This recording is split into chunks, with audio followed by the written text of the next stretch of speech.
high-flying, mesmerizing, and innovative. These are a few of the many words that have been used to describe Dr. J. But what he doesn't get enough credit for is the way he led his team. The winning qualities that he always possessed that allowed the Philadelphia 76ers to become such a powerhouse. And eventually, it all paid off. In the 80s, he displayed all those attributes. For the first 4 years of that decade, he was unquestionably one of the top players in the league. During those 4 seasons, he won a title. He reached the finals 2 other times. He won an MVP. Then he finished runner-up in 1980, 3rd in 1982, and 5th in 1983. He was selected to the All-NBA first team each time, and the Sixers had 2 60-win seasons and 2 other 50-win seasons. It was a historic 4-year stretch. That's just a basic overview. We're going to give a deep dive of each season from 1980 to 1983. I'm also collaborating with CLNS, NBA History and Storytellers. We'll have former players and legendary sports journalists give us their unique insight on this era of the Doctor. This season, for the first time since he arrived in Philadelphia in the fall of 1976, Erving has begun to resemble the player he was in the old ABA days. Those were the words that were written by the New York Times in 1980. It was a moment that basketball fans have been longing for. When he was playing in the ABA, Dr. J was more of a mystical character. He was a science fiction superhero that performed never-before-seen stunts in midair. He wasn't just bigger than the team he was playing for, he was bigger than the league. That's how widespread his popularity was. So when the ABA merged with the NBA in 1976, Julius was going to showcase his once-in-a-generation talents to a much broader audience. However, he was not playing with the same freedom during his time with the New York Nets. That team revolved completely around him, and that allowed him to play the style that he was most comfortable with. He had a scorer's mentality. Then he goes on to play in the NBA, and he seemed restrained. It was the opposite of what we saw in the ABA. For the first 3 years with the Sixers, he averaged a combined 21.8 points per game. Whatever the issues were, it was all a thing of the past. Julius mentioned to the New York Times that he decided in the offseason that he was going to start playing more to his strength, that he was going to be more aggressive on the offensive end. The end result was that Erving recorded the highest points per game average during his very successful NBA career. He averaged 26.9 points on 52% shooting, along with 7.4 rebounds, 4.6 assists, 2.2 steals, and 1.8 blocks per game. According to the numbers, he had a great case for being considered the best player in the world. He was a league leader in PER, box plus minus, and offensive box plus minus. He also finished second in win shares and value over replacement player rating, as well as 4th in scoring. He was performing at the highest level. Bob, who's the best player you've ever seen that has gone from a poor shooter to a really... From the ABA to the NBA, Dr. J. Really? Dr. J made himself into a pretty damn good shooter, much more than he had to be in the NBA. The ABA, NBA, he was going to basket anytime he wanted to, always. This played a huge part in the Sixers winning 59 games, which was a 12-game improvement from the previous year. The numbers are one thing, but watching him play was another. There were times when we would see glimpses of the old Doctor. His explosiveness and size allowed him to unlock angles to the rim the most could never access. This would then open the door for a breathtaking move at the basket. On top of that, he was very effective on the low block and sealing opponents off for easy shots. Thanks to his aggressive mindset, there were 4 total games where he scored over 40 points. But one game that truly stands out came against the Houston Rockets. He had 44 points on 68% shooting, 9 assists, and 6 rebounds. That is what the Sixers were missing all along. In fairness, the rest of his teammates also deserve credit for their improved level of play. They went from a team that had the perception of being too individualistic and offensive-oriented to a blue-collar team that played hard-nosed defense. For the season, they finished first in defensive rating and opponent's field goal percentage. This was the way you needed to construct a team around Julius Erving.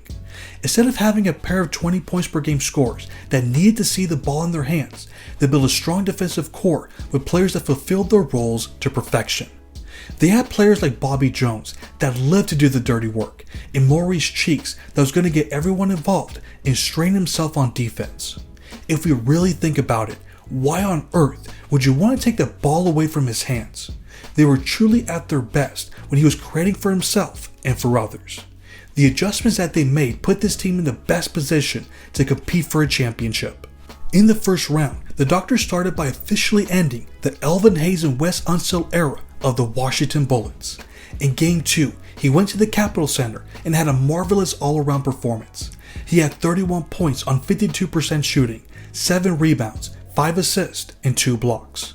In the second round, they took care of business and eliminated the Atlanta Hawks in 5 games. This set up the beginning of one of the greatest rivalries in NBA history, the Philadelphia 76ers versus the Boston Celtics. Larry Bird might have only been a rookie, but he already established himself as one of the best players in the league. The Celtics won 61 games and had home court advantage. But there was one advantage that Dr. J and the Sixers had, and that's experience. For their first 2 victories, they won by 3 points or less. In games 1 and 3, they made some big plays down the stretch, while the Celtics made some head-scratching decisions. For games 4 and 5, it was Philly's defense that shut down a top 5 scoring offense. In Game 4, they held Boston at 90 points and they shot under 40% as a team. Then in Game 5, they did a great job of overwhelming the rookie. Larry Bird finished with 12 points on 26% shooting. For the first time in 13 years, Philadelphia was back to the finals. This also set up one of the forgotten rivalries of the NBA, the Sixers versus the Lakers. This was not going to be an easy matchup for Philadelphia. They were facing the MVP, Kareem Abdul-Jabbar. They had all-star caliber players, Jamal Wilkes and Norm Nixon. And they had another high-profile rookie that they needed to worry about, Magic Johnson. It was going to be a huge test, and the Sixers were not going to back down. For many basketball historians, this was one of the most entertaining final series ever. All the stars came to play, and they each had some kind of iconic moment. For Dr. J, it was late in Game 4 where he had one of the greatest moves that we've ever seen. It's 89-84, Sixers, and they get inside, and unbelievable, Julius Erving hit it hanging underneath, he was trapped. Watch this fantastic move by the Doctor. He had the whole stadium at the palm of his hands, and they never let go of that momentum. He was huge in that fourth quarter, and they're able to tie the series. This was the ultimate proof that he was a fantastic playoff performer. Take a look at his numbers for this series. He averaged 25.5 points on 52% shooting, 7 rebounds, 5 assists, 2.3 blocks, and 2 steals per game. Unfortunately, the stars of LA were too bright. In Game 5, Kareem had what many consider his greatest performance in the finals. He had 40 points on 67% shooting, 15 rebounds, and 4 blocks. That includes when he sprained his ankle, then he came back and dragged his team past the finish line.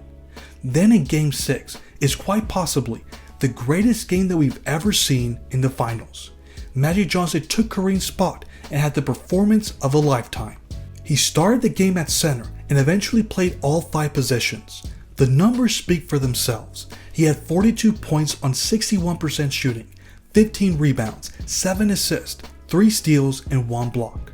Let's not forget Jamal Wilkes, who scored his career high that game. He had 37 points on 53% shooting and 10 rebounds. That is what the Sixers had to face, and it was too much. It was a brutal way to end their season. But for the Doctor, it was all the fuel he needed to do something he's never done before. Out of the 11 seasons that Julius Erving played in the NBA, there is one that stands out from the rest. That's his iconic 1980-81 MVP season. He played at such a high level that he was the first non-center to win the MVP in 17 years. What else was he able to accomplish? What was being said about him? What controversy has surrounded this season? Let's go back to memory lane to discuss a season that had some incredible ups and some heartbreaking downs. First, we must clarify something.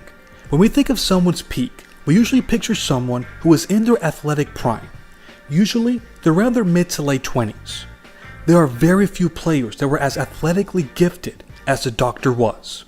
He pulled out some incredible feats in his younger years. However, his greatest individual season came when he was in his 30s. That almost doesn't sound right for this player. I can assure you that this is a testament to his greatness. Think about this for a second. If you want to know how great a player is, try to notice how they transition their game when they get into their 30s.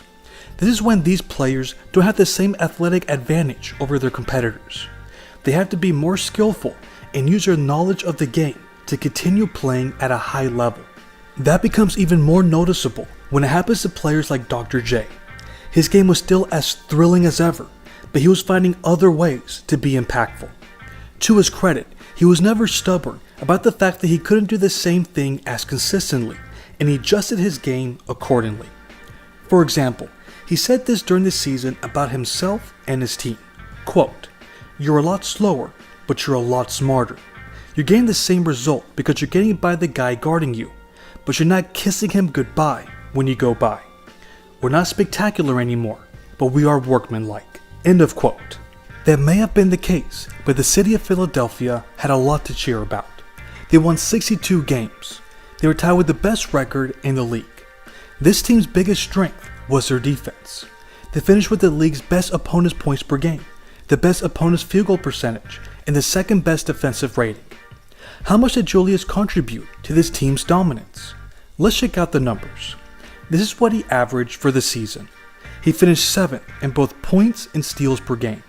He was also the only player to finish the top 14 in both steals and blocks per game.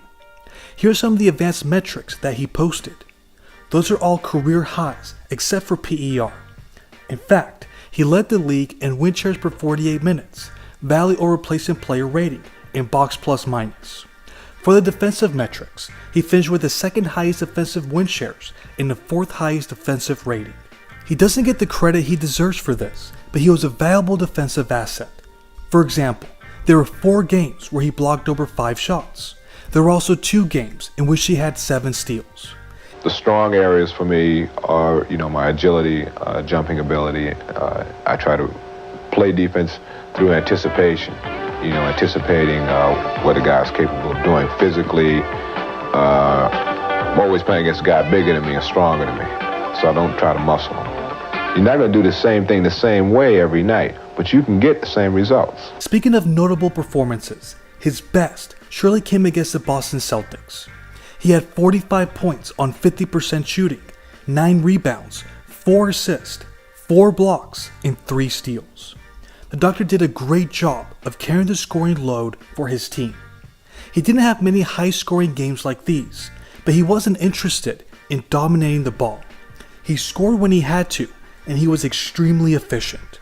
This was helpful for a team that didn't have anyone else that averaged over 15 points per game.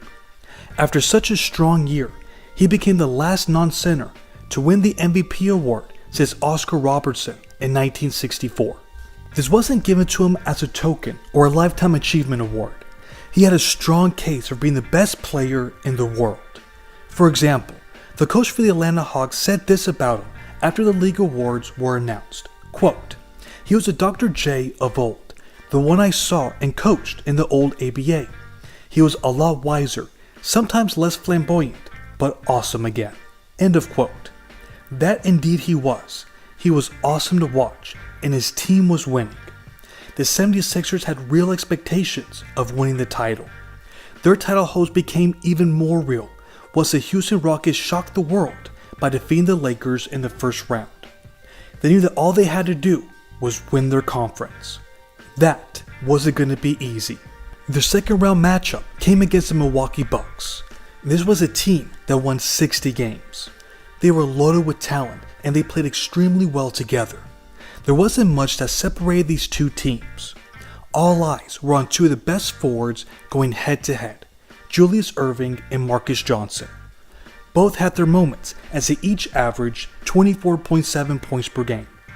As expected, the series went to 7 games, and the final game was a classic. There were 19 lead changes and 11 ties. Milwaukee also came back from a 16-point deficit. Marcus had a great performance. He scored 36 points on 64% shooting, 9 rebounds, 3 assists, and 2 blocks. The doctor wasn't as efficient. He had 28 points on 42% shooting, along with 7 rebounds. His biggest impact came on defense. He swatted 6 shots away. Considering that the Sixers only won by 1 point, his defense was a big reason why they escaped with a win. It was an intense battle, but it was nothing compared to the following series. The 1981 Eastern Conference Finals between the Celtics and the Sixers are considered by many as the most entertaining playoff series ever. It's exactly what playoff basketball is all about. There was a total of 5 games where it was decided by 2 points or less. These two teams were as evenly matched as you can get. The greatest series that I've ever played in, it wasn't the championship series, but it had to be that Philadelphia-Boston 1981. Those were wars, man. They were wars. So I always tell people the war was Philadelphia, Yeah. okay, because it's not like we didn't like them. It was a myth, okay? We wanted to just beat them and they wanted to beat us. If we're going to be fair and honest, the Sixers did not do a good job of closing out games once they took a 3-1 series lead. In Game 5, they were up by 6 points with less than 2 minutes left. In Game 6, they had a 17-point lead in the first half. In Game 7, they had a 7-point lead at the halfway mark of the fourth quarter. They just couldn't hang on. On top of that, the Doctor received some criticism for his performance, especially after comparing what his rival did. If we look at the head-to-head matchup between Larry Bird and Dr. J, we can see that Bird outplayed the MVP. For many people, this organically settled the debate on who was truly deserving of winning that award. They believe Larry Bird was snubbed for winning his first MVP. He came through in the clutch, while Julius couldn't close it out. Debates of this nature, I thought Larry should have won, but I wasn't going to begrudge the great Dr. J, who not only did I, admire as a player, but knew him a little bit as a guy.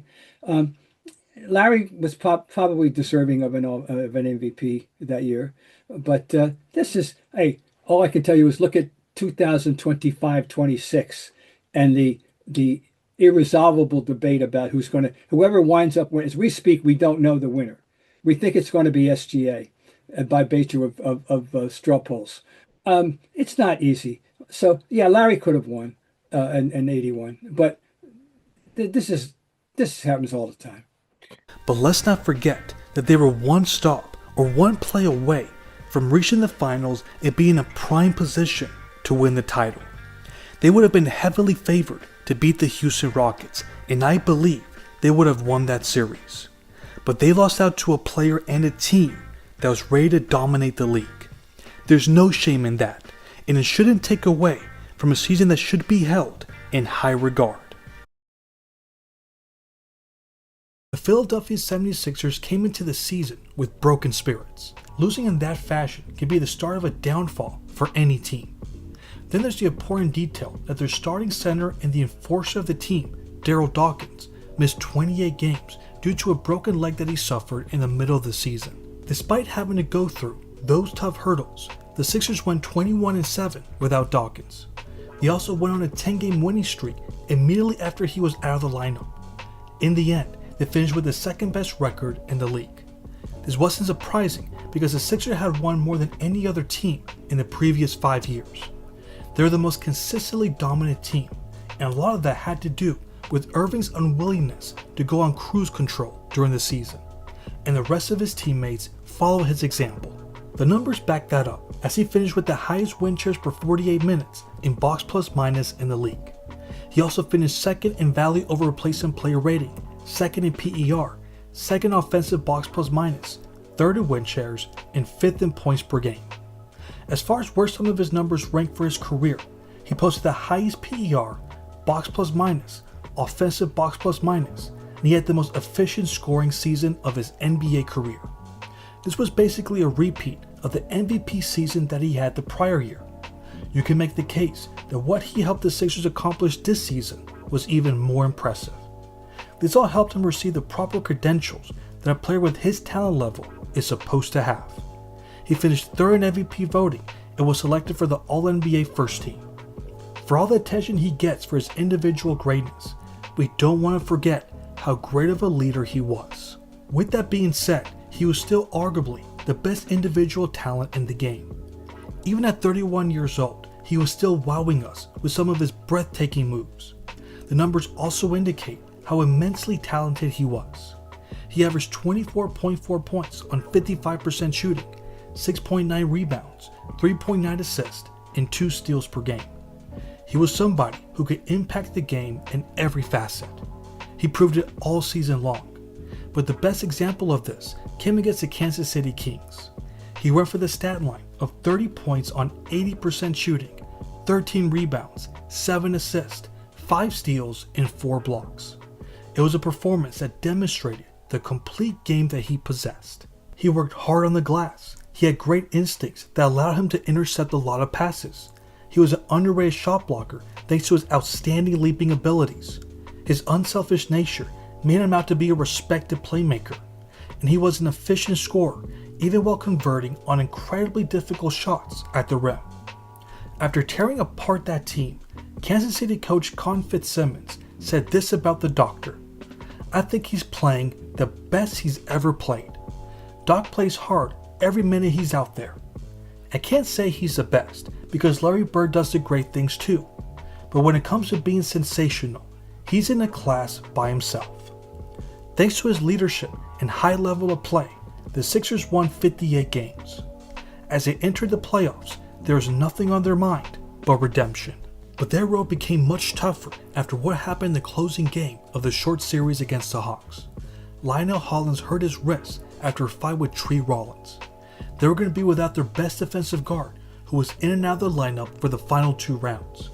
But they came together and got past a tough Milwaukee Bucks team in the semifinals in 6 games. They got the matchup they were looking for in the conference finals, the rematch against the Boston Celtics.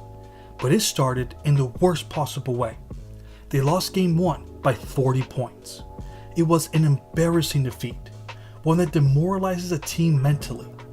But Julius wouldn't let this happen to a squad. They bounced back and took a commanding 3-1 series lead. Surely they wouldn't make the same mistake as the previous year. But the Celtics forced a Game 7. It was deja vu for Sixers fans. The Celtics had all the momentum and they were at home. Everyone was counting them out. But Dr. J and Andrew Toney were ready to play. The Boston Strangler had 34 points on 61% shooting along with 6 assists. Julius did everything else. He had 29 points on 48% shooting, 5 assists, 4 rebounds, 3 steals, and 3 blocks. They were ultra clutch and they defeated Boston by 14 points. This was an incredible achievement for this team. And I tell you, in 82, when they beat the Celtics in Game 7, after they had lost Game 7 in 81, and the Celtics were highly favored to win that game in Boston in 82, Larry, he had some killer threes. So he got to be a better shooter. And he guess what, gang? He worked on it. He didn't settle on his talent. And by talent, running, jumping, reflexes, etc., but not the mastery of the game. He was determined not to be one of those guys. He wanted to be a full, complete player, and he was. But in the finals, they faced a Lakers team who was starting to hit their stride. They were extremely explosive on offense. Julius tried to do his part to keep up with them. He averaged 25 points on 54% shooting, along with 8.2 rebounds per game for the series. But it wasn't enough. This team needed something else to get them over the hump.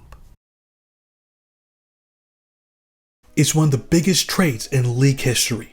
They were able to acquire the player that won 2 MVPs in a 4-year span, Moses Malone.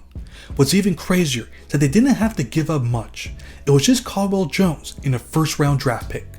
All of a sudden, the Sixers had the last 2 MVP winners on the same team. There's no question that Philly now had the talent to win the title. But the question still remained if Dr. J and Moses would be able to coexist on the court. Would they be too concerned with their touches and their numbers? For Julius, this was something that he never cared about. It was always about winning. He has proven throughout his career that he was more than willing to adapt and sacrifice for his team. The late, great, and my personal friend, Moses Malone. Well, Big Mo, all in everything. I mean, when Mo got to town, suddenly I think Maurice Cheeks said it best. He said, I think we got a chance of winning every night. And very few teams that mentality where every night, you figure, well, we got a good chance of winning this game, even if we don't play well. So that was that 83 team, and Moses was he was the mountain. That's what made the 1983 76ers such a special team.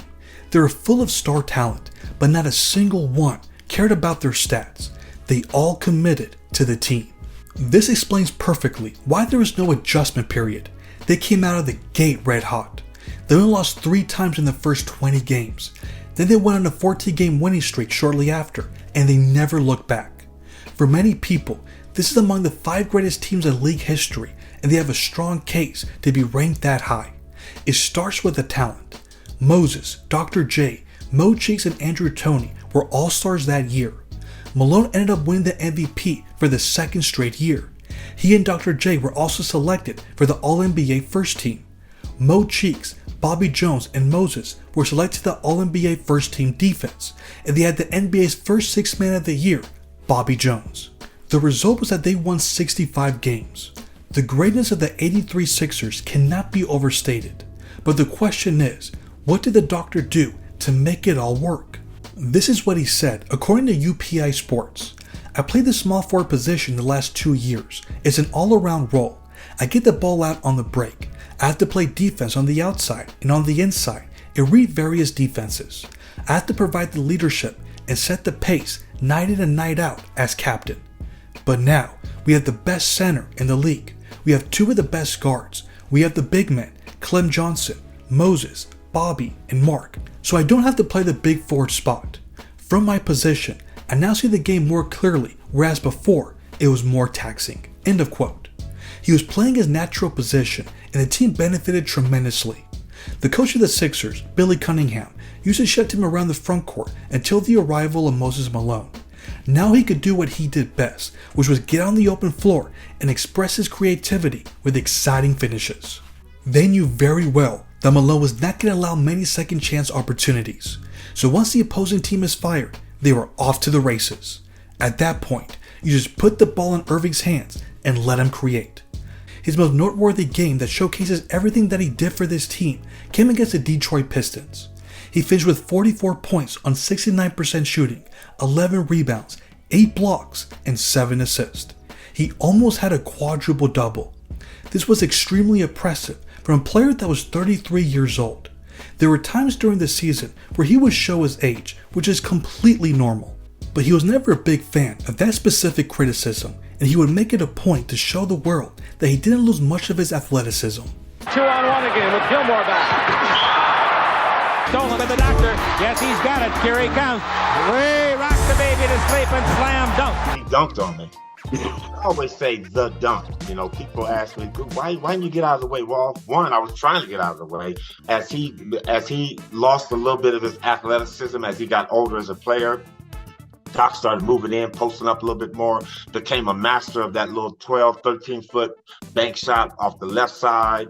He still had that soaring gracefulness about going to the basket, and Doc became a complete player. And I'm not saying that he ever was, but as you lose, as you see LeBron, as you see Magic, as you see Kobe, when they lose that athleticism, they start getting smarter and move closer to the basket and start redefining their game a little bit. And Doc was one of the best at doing that. He still had a lot more to give. The numbers went down for obvious reasons, but he was still someone that could take over a game at any given point. For the season, he averaged 21.4 points on 52% shooting, 6.8 rebounds, 3.7 assists, 1.8 blocks, and 1.6 steals per game. It was exactly what you wanted from him. Let your production go down to accommodate Moses without losing your effectiveness.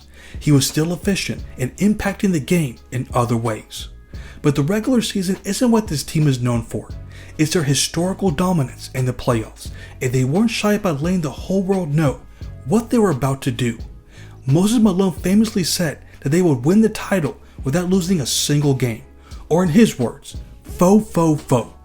As it turns out, he was only off by 1 game. They went 12-1, making them only the 3rd team in league history to win a title while only losing 1 game in the playoffs. But the final was their most impressive stretch of games. They dominated the defending champions in a way that we've never seen in the Showtime era. Magic Johnson has only been swept in a playoff series once in his career.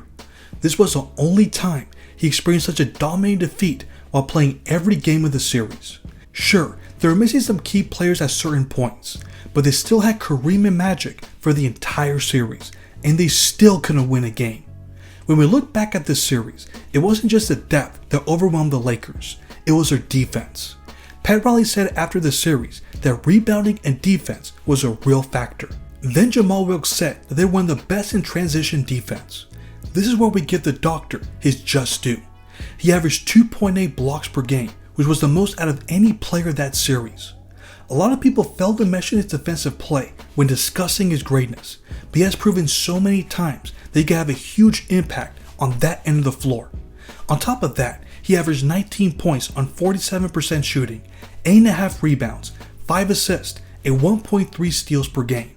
He was just everywhere. And in the final game of the series, he was huge in the clutch. With his team trailing 106-104, he stole a pass from Kareem and dunked the ball that tied the game. He then proceeded to score the next 5 points for the Sixers. That includes his clutch jumper from the top of the key that put his team ahead by 3 points with 24 seconds remaining. It was a perfect way to end his magical season. He was finally a champion. Moses Malone might have been the finals MVP, but he said something very interesting to reporters. He admitted that the Sixers were always Dr. J's team. It was never his. I believe that gives us insight into the type of leader that Erving was. His imprint was all over this historically great team, more so than anybody else. And that's what great players do. They don't just provide jaw-dropping highlights, they lead. That's exactly what he did during this incredibly underrated era. At this point, it seemed like this team would never lose. But you won't believe what happened in the following season. This video here will tell you everything that happened. But what about you all? What do you remember the most from Dr. J during this time? Do you think he was the best player from the early 80s? Let me know in the comments. Thanks for watching.